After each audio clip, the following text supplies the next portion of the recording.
Hello friends, यहाँ पे आज हम पढ़ेंगे सीटेट की ईवीएस की क्लास है ये। और ईवीएस मींस एनवायरनमेंट साइंस की जो यहाँ पे सेक्शंस आते हैं पेपर 1 की खासकर हम बात करें तो सॉइल चैप्टर एक होता है, एक चैप्टर होता है मिट्टी। तो मिट्टी से रिलेटेड यहाँ पे क्वेश्चंस आपके बनते हैं, 2 से 3 क्वेश्चंस बनते ही बनते हैं। तो हम बात करेंगे यहाँ पे सॉइल पार्ट 1 वीडियो है, मतलब कि भी एक पार्ट और आएगी, उसमें कुछ इंपॉर्टेंट क्वेश्चन होंगे।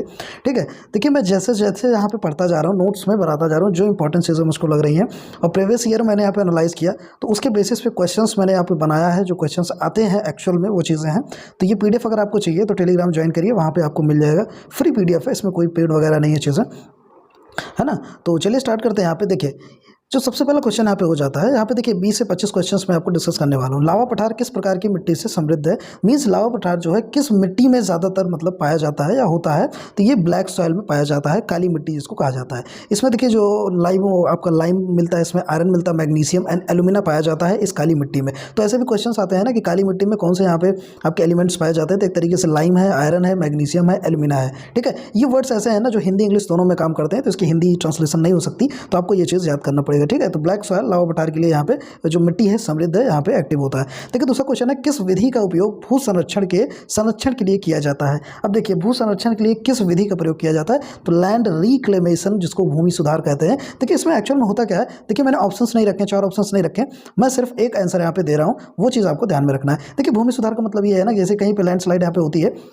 एक्चुअल में जब लैंड को एक लेवल पे लाना होता है तो क्या किया जाता है, अगर मान लीजिए ऊंचा है तो उसमें पानी भरा है तो पानी को निकाल के मट्स वगैरह निकाल उस लेवल में करते हैं। अगर काफ़ी नीचा है तो उसमें मिट्टी को भर के पाट करके एक तरीके से उसी लेवल में करते हैं। तो यहीं पे लैंड मतलब भूमि सुधार करके जो है भू संरक्षण किया जाता है। देखिए सबसे ज़्यादा सूटेबल मिट्टी कौन सी है कॉफ़ी को उगाने के लिए, अगर इंडिया में बात करें तो जो कॉफ़ी हम पीते हैं एक्चुअल में उसमें सबसे ज़्यादा सूटेबल मिट्टी कौन सी है जहाँ पे उगा सकते हैं, तो लेटराइट सॉइल। इसकी कोई हिंदी नहीं है, लेटराइट सॉइल यही शब्द है, इसको आप हिंदी इंग्लिश दोनों में याद कर सकते हैं। तो लेटराइट सॉइल क्या होता है कि इसमें आयरन और एल्युमिनियम की मात्रा ज़्यादा होती है। ठीक है, आयरन और एल्यूमिनियम की मात्रा ज़्यादा होती है, इसलिए यहाँ पे जो आपकी कॉफ़ी है उगने में इसमें मदद मिलती है, कहने का मतलब हेल्प मिलती है। ठीक है, देखिए काली मिट्टी जो किस नाम से जानी जाती है और इसमें किस चीज़ की उपज होती है। मीन्स काली मिट्टी भी मैंने आपको बताया पीछे, उसमें क्या क्या एलिमेंट्स पाए जाते हैं और इसको और भी कौन सी मिट्टी कहते हैं, ऐसा क्वेश्चंस आ चुका है। तो इसको रेगुर मिट्टी भी कहा जाता है काली मिट्टी को। इसमें देखिए कॉटन जो है आप उगा सकते हैं, गेहूँ, ज्वार, अलसी, अरंडी के तेल्स वगैरह होते हैं, सूरजमुखी के तेल, बाजरे की उपज होती है। मतलब इन एलिमेंट्स की और इन पदार्थों की जो है उपज होती है काली मिट्टी में।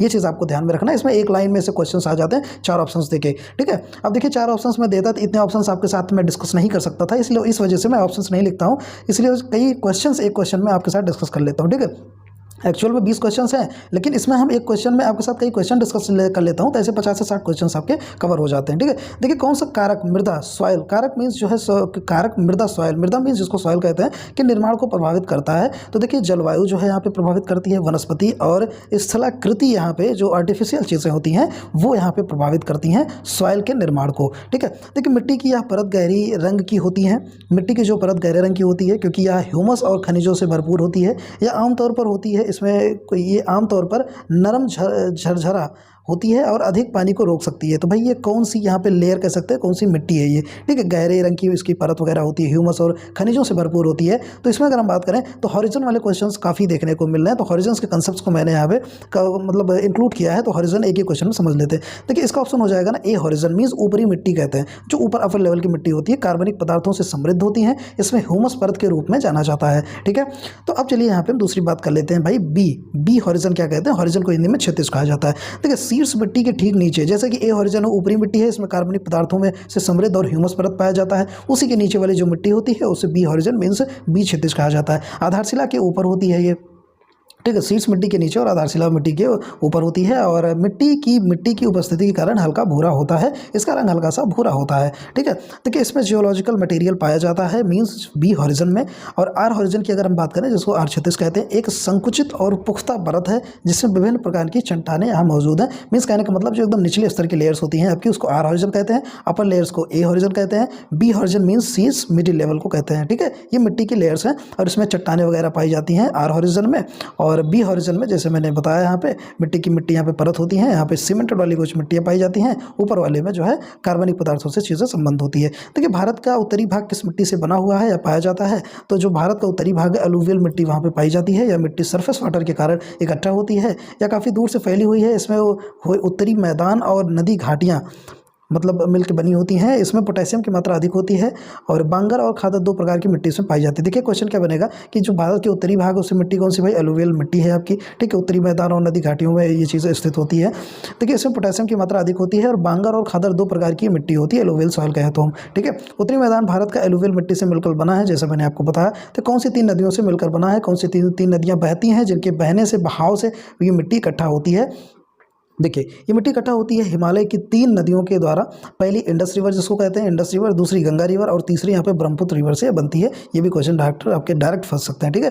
दक्कन के पूर्वी और दक्षिणी भाग में कम वर्षा वाले क्षेत्रों में कौन सी मिट्टी क्रिस्टलीय आग्नेय चट्टानों पर विकसित होती है, ठीक है। तो कौन सी मिट्टी भाई जहाँ पे कम वर्षा होती है, तो लाल मिट्टी यहाँ पे हो जाती है। देखिए काली मिट्टी में कौन से पदार्थ पाए जाते हैं, तो इसमें calcium carbonate, magnesium, potash, lime, nitrogen and phosphorus नहीं पाए जाते। देखिए 2 चीज़ें नहीं पाई जाती, नाइट्रोजन एंड फास्फोरस नहीं पाई जाती और आगे वाली चीज़ें पाई जाती है, calcium carbonate, magnesium, potassium, lime पाई जाती हैं काली मिट्टी में, ठीक है। इसको रेगुलर मिट्टी भी कहा जाता है। काटन यानी कि रुई उगाने के लिए कौन सी मिट्टी बेहतर होती है भाई, कौन से यहाँ पे इस्तेमाल होती है, तो यहाँ पे काली मिट्टी का इस्तेमाल होता है। काली मिट्टी में इसकी उपज अच्छी होती है। एलुवियल मिट्टी किस राज्य में पाई जाती है, तो एलुवियल मिट्टी पंजाब, हरियाणा, उत्तर प्रदेश, बिहार, पश्चिम बंगाल, असम, गुजरात, इन स्टेट्स में आपकी एलुवियल मिट्टी पाई जाती है। ऊपर मैंने इसके बारे में डिटेल में डिस्कस किया। देखिए साइल ऑफ इंडिया के अनुसार national bureau of science service and land use planning report प्रकाशन 94 किस प्रकार की मिट्टी सबसे अधिक उपलब्ध है, तो फिर एनसेप्टिसोल्स, ठीक है। एनसेप्टिसोल्स आपको याद रख लेना है।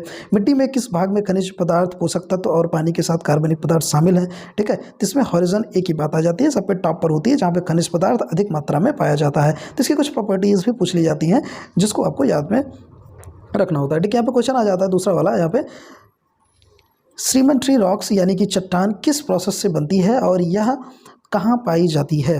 देखिए यह लिथिफिकेशन प्रोसेस से बनती है। यह अर्थ सरफेस से बहुत करीब होती है, जो कि काफ़ी गहरा होता है ज़मीन से। मतलब कहने का ये है ना कि जो निचले स्तर के लेयर्स हैं वो अर्थ सरफेस से भाई करीब होंगी। तो इसमें चाक पत्थर, सैंडस्टोन, मिट्टी, क्ले पाए जाते हैं। इसको क्या कहते हैं, लिथिफिकेशन प्रोसेस से बनाई जाती है। सीमेंट्री रॉक्स जो है बनाई जाती हैं, ठीक है। ये चीज़ आपको याद में रखना है और क्या क्या चीज़ इसमें पाई जाती हैं ये भी आप डिटेल में देख लीजिए। ये PDF जो है टेलीग्राम में मैं डलवा दूंगा, वहाँ आसानी से आप पढ़ सकते हैं। देखिए कौन सी मिट्टी भारी वर्षा और उच्च आर्द्रता वाले क्षेत्रों में पाई जाती है। जहाँ पे वर्षा, जो कम वर्षा वाली भी बात मैंने किया था, तो यहाँ पे भारी वर्षा की बात करते हैं तो उच्च आर्द्रता वाले क्षेत्रों में, ऊंचाई वाले क्षेत्रों में पाई जाती है।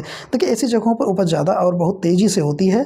बात करें तो मिट्टी की, तो peaty soil and marshy soil पाई जाती है जहाँ पे भारी वर्षा होती है और ऊंचाई वाले स्थान पे उपज होती है भाई साहब यहाँ पे बहुत तेज़ होती है और peaty soil and marshy soil पाए जाते हैं। एलुवियल मिट्टी किस मैदान में पाया जाता है, तो उत्तरी मैदान में ज़्यादातर पाया जाता है एलुवियल मिट्टी। सॉयल सर्वे ऑफ इंडिया किस सन में शुरू किया गया, अभी क्वेश्चन आता है 1956 में शुरू किया गया। कटीली झाड़ियाँ किस प्रकार की जगह पर पाई जाती हैं, तो जो कटीली झाड़ियाँ हैं वो पाई जाती हैं उत्तरी पश्चिमी भाग में पाई जाती हैं, जैसे गुजरात, छत्तीसगढ़, गुजरात, राजस्थान, छत्तीसगढ़, मध्य प्रदेश, उत्तर प्रदेश, हरियाणा, यहाँ पे आपकी कटीली जैसे पाई जाती हैं। ये ड्राई डिजर्ट एरियाज में पाई जाती है, एक तरीके से कहें डिजर्ट एरियाज में, ड्राइव में, सूखे हुए स्थानों पाई जाती हैं जहाँ पर 70 सेंटीमीटर कम की बारिश होती है। मीन्स बारिश का मौसम वहाँ पे कम होता है, ठीक है। तो बारिश की जो यहाँ पे सेंटीमीटर की भी बात हुई, डायरेक्ट क्वेश्चन पूछ सकता है भाई कि ऐसे एरियाज़ में बारिश की जो एवरेज लेंथ होती है वो कितनी होती है, ठीक है।